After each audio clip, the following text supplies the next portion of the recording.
ನಮಸ್ಕಾರ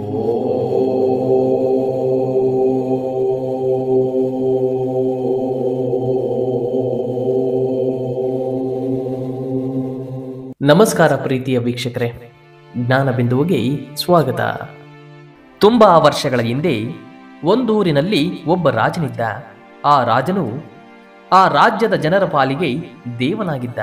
ಏಕೆಂದರೆ ಕಷ್ಟ ನೋವು ಎಂದು ಬಂದವರಿಗೆ ಯಾರನ್ನೂ ಸಹ ಹಾಗೆ ವಾಪಸ್ಸು ಕಳಿಸದೆ ಅವರ ಜೀವನಕ್ಕೆ ಆಧಾರವಾಗಿ ನಿಂತಿದ್ದ ಆ ರಾಜನೆಂದರೆ ಇಡೀ ಊರಿನವರಿಗೆಲ್ಲ ತುಂಬಾ ಇಷ್ಟ. ಆದರೆ ಈ ರಾಜನಿಗೆ ಒಂದು ಕೆಟ್ಟ ಚಟವಿತ್ತು. ಪ್ರತಿದಿನ ರಾತ್ರಿ ಎಲ್ಲರೂ ಮಲಗಿರುವಾಗ ಯಾರೂ ಸಹ ಸುತ್ತಾಡದೇ ಇರುವ ಸಮಯದಲ್ಲಿ ಈ ರಾಜನು ಊರನ್ನ ಸುತ್ತುತ್ತಿದ್ದ.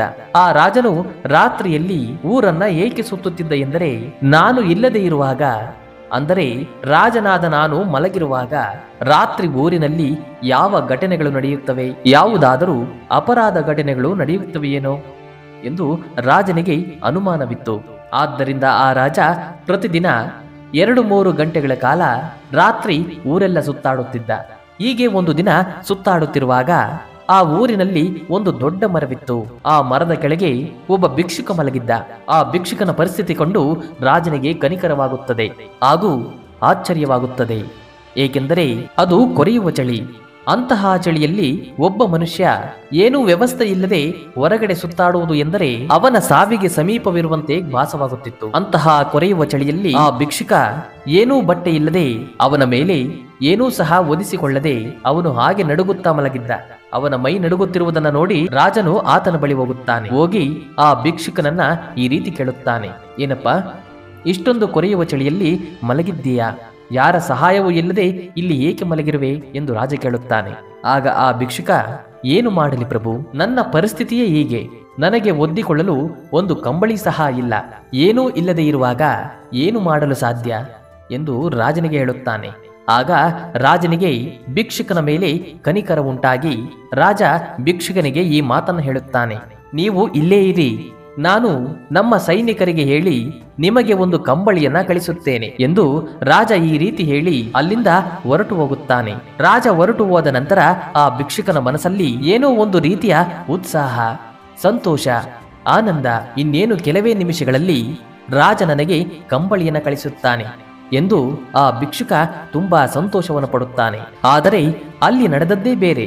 1 ಗಂಟೆ ಕಳೆದರೂ 2 ಗಂಟೆ ಕಳೆದರೂ ಸಹ ರಾಜ ಕಂಬಳಿಯನ್ನ ಕಳಿಸಲೇ ಇಲ್ಲ. ರಾಜನೂ ಸಹ ಬೇಕು ಎಂದು ಮಾಡಿರುವುದಿಲ್ಲ. ಆ ರಾಜ ಅರಮನೆಗೆ ಹೋಗುವಷ್ಟರಲ್ಲಿ ರಾಜನಿಗೆ ಈ ಭಿಕ್ಷುಕನ ವಿಷಯವೇ ಮರೆತು ಹೋಗಿರುತ್ತದೆ. ಹೀಗಿರುವಾಗ ರಾಜ ಕಂಬಳಿಯನ್ನ ಭಿಕ್ಷುಕನಿಗೆ ತಲುಪಿಸುವಲ್ಲಿ ಮರೆತು ಬಿಟ್ಟಿರುತ್ತಾನೆ. ನಂತರ ಬೆಳಗಾದ ತಕ್ಷಣ ರಾಜನ ಅರಮನೆಯ ಮುಂದೆ 100 ಮಂದಿ ಜನ ಸೇರಿರುತ್ತಾರೆ. ಆ ಜನರನ್ನು ನೋಡಿ ರಾಜ ಆತಂಕಪಟ್ಟು ಹೊರಗಡೆ ಬಂದು ಏನಾಯಿತು ಎಂದು ಕೇಳುತ್ತಾನೆ. ಇಷ್ಟೊಂದು ಜನ ಏಕೆ ಬಂದಿದ್ದೀರಿ, ಏನು ನಡೆಯಿತು ಎಂದು ಆ ರಾಜ ಕೇಳುತ್ತಾನೆ. ಆ ರಾಜನ ಮಾತನ್ನ ಕೇಳಿದ ಜನ ಈ ರೀತಿ ಹೇಳುತ್ತಾರೆ, ನಮ್ಮ ಊರಿನ ಹೊರವಲಯದಲ್ಲಿ ಒಂದು ದೊಡ್ಡ ಮರವಿದೆ ಅಲ್ಲವೇ, ಆ ಮರದ ಕೆಳಗೆ ಒಬ್ಬ ಭಿಕ್ಷುಕ ಸತ್ತು ಬಿದ್ದಿದ್ದಾನೆ ಎಂದು ಜನ ಹೇಳುತ್ತಾರೆ. ಈ ವಿಷಯ ಕೇಳಿಸಿಕೊಂಡ ರಾಜನಿಗೆ ಆಗ ನೆನಪಾಗುತ್ತದೆ. ತಕ್ಷಣವೇ ರಾಜನನ್ನ ಕರೆದುಕೊಂಡು ಆ ಜನರು ಆ ಮರದ ಬಳಿ ಹೋಗುತ್ತಾರೆ. ಅಲ್ಲಿ ಹೋಗಿ ನೋಡಿದರೆ ಭಿಕ್ಷುಕನು ಸಾವನ್ನಪ್ಪಿರುತ್ತಾನೆ. ಭಿಕ್ಷುಕನ ಆ ಪರಿಸ್ಥಿತಿಯನ್ನು ನೋಡಿ ಆ ರಾಜ ಕಣ್ಣೀರಿಡುತ್ತಾನೆ. ನಾನು ಎಂತಹ ತಪ್ಪು ಮಾಡಿದೆ, ನನ್ನಿಂದ ಎಂತಹ ದೊಡ್ಡ ತಪ್ಪಾಗಿದೆ ಎಂದು ಪಶ್ಚಾತ್ತಾಪವನ್ನು ಪಡುತ್ತಾನೆ. ಸತ್ತ ಆ ಭಿಕ್ಷುಕನು ರಾತ್ರಿ ಆ ಮರದ ಮೇಲೆ ಒಂದು ಸಂದೇಶವನ್ನು ಬರೆದು ಸತ್ತಿರುತ್ತಾನೆ. ಆ ಸಂದೇಶವನ್ನ ರಾಜ ಓದುವುದಕ್ಕೆ ಶುರು ಮಾಡುತ್ತಾನೆ. ಮಹಾಪ್ರಭು, ನೀವು ದೊಡ್ಡ ಜನ, ನಾನು ಭಿಕ್ಷುಕ. ಈ ಕೊರೆಯುವ ಚಳಿಯಲ್ಲಿ ಹೇಗೋ ಜೀವನವನ್ನ ಸಾಗಿಸುತ್ತಿದ್ದೆ. ಆದರೆ ನೀವು ರಾತ್ರಿ ಬಂದು ಇನ್ನು ಕೆಲವು ನಿಮಿಷಗಳಲ್ಲಿ ನಮ್ಮ ಸೈನಿಕನು ನಿಮಗೆ ಒಂದು ಕಂಬಳಿಯನ್ನ ತಂದುಕೊಡುತ್ತಾರೆ. ಆ ಕಂಬಳಿಯನ್ನ ತೆಗೆದುಕೊಂಡು ನೀವು ಆರಾಮವಾಗಿ ನಿದ್ರೆ ಮಾಡಬಹುದು ಎಂದು ಆಸೆಯನ್ನು ಹುಟ್ಟಿಸಿ ಓದಿರಲ್ಲ. ಆ ಆಸೆ ಈ ನನ್ನ ಸಾವಿಗೆ ಕಾರಣವಾಗಬಹುದು ಎಂದು ಬರೆದಿರುತ್ತಾನೆ. ಇದನ್ನು ಓದಿದ ತಕ್ಷಣ ರಾಜನಿಗೆ ಮತ್ತಷ್ಟು ಕಣ್ಣೀರು ಬರುತ್ತದೆ. ವೀಕ್ಷಕರೇ, ಈ ಕಥೆಯ ಉದ್ದೇಶ ಏನೆಂದರೆ, ಮನುಷ್ಯನಿಗೆ ಆಸೆ ಎನ್ನುವುದು ಇದ್ದರೆ ಭಿಕ್ಷುಕನಿಗೆ ಆದ ಪರಿಸ್ಥಿತಿಯೇ ಎಲ್ಲರಿಗೂ ಆಗುತ್ತದೆ. ಒಂದು ವೇಳೆ ಆ ಭಿಕ್ಷುಕನನ್ನ ರಾಜ ನೋಡಲಿಲ್ಲವೆಂದರೆ ಭಿಕ್ಷುಕ ಬದುಕುಳಿಯುತ್ತಿದ್ದ. ಅದು ಹೇಗೆಂದರೆ, ಅವನು ಪ್ರತಿದಿನ ಕೊರೆಯುವ ಚಳಿಯಲ್ಲಿ ಹಾಗೇ ಮಲಗಿ ಪ್ರತಿದಿನ ಅಭ್ಯಾಸವಾಗಿತ್ತು.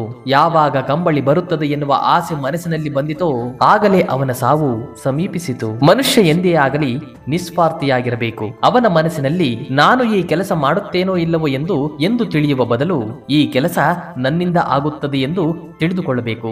ಅದಕ್ಕೆ ಬದಲು ಯಾರೋ ಬಂದು ನನಗೆ ಸಹಾಯವನ್ನು ಮಾಡುತ್ತಾರೆ, ಯಾರೋ ಬಂದು ನನಗೆ ಊಟವನ್ನು ಕೊಡುತ್ತಾರೆ ಎಂದು ದುರಾಸೆ ಪಟ್ಟರೆ ಅದನ್ನು ಈ ಕ್ಷಣದಿಂದಲೇ ಬಿಟ್ಟು ಬಿಡಿ. ಯಾರೂ ಸಹ ಬರುವುದಿಲ್ಲ, ನಿಮ್ಮ ಜೀವನಕ್ಕೆ ಯಾರೂ ಸಹ ಆಗುವುದಿಲ್ಲ. ಇಲ್ಲಿ ನೀವು ಹುಟ್ಟಿ ಬಂದಿದ್ದೀರಿ ಅಂದ ಮೇಲೆ ನೀವು ದುಡಿಯಬೇಕು, ನೀವೇ ತಿನ್ನಬೇಕು, ನೀವೇ ಸ್ನಾನವನ್ನು ಮಾಡಿಕೊಳ್ಳಬೇಕು, ನೀವೇ ಜೀವನ ನಡೆಸಬೇಕು, ನೀವೇ ತಂದೆ ತಾಯಿಯನ್ನ ನೋಡಿಕೊಳ್ಳಬೇಕು, ನೀವು ಮಾಡಿದ ಸಾಲವನ್ನ ನೀವೇ ತೀರಿಸಬೇಕು. ಬಂದ ಅಡೆತಡೆಗಳು, ಕಷ್ಟಗಳು, ನೋವು, ದುಃಖಗಳು ಎಲ್ಲವನ್ನು ನೀವೇ ಅನುಭವಿಸಬೇಕು. ಆಗ ಮಾತ್ರ ನಿಮಗೆ ಸಂತೋಷದ ದಾರಿ ಕಾಣುತ್ತದೆ. ಸಂತೋಷದ ದಾರಿಗೆ ಭಗವಂತ ಅನುವು ಮಾಡಿಕೊಡುತ್ತಾನೆ. ಅದು ಬಿಟ್ಟು ಅವರು ಬರುತ್ತಾರೆ, ಇವರು ಬರುತ್ತಾರೆ, ನಮ್ಮ ಸಹಾಯಕ್ಕೆ ಅವರು ನಿಲ್ಲುತ್ತಾರೆ ಎಂದು ಆಸೆ ಪಡುವುದನ್ನ ಮೊದಲು ನಿಲ್ಲಿಸಿಬಿಡಿ.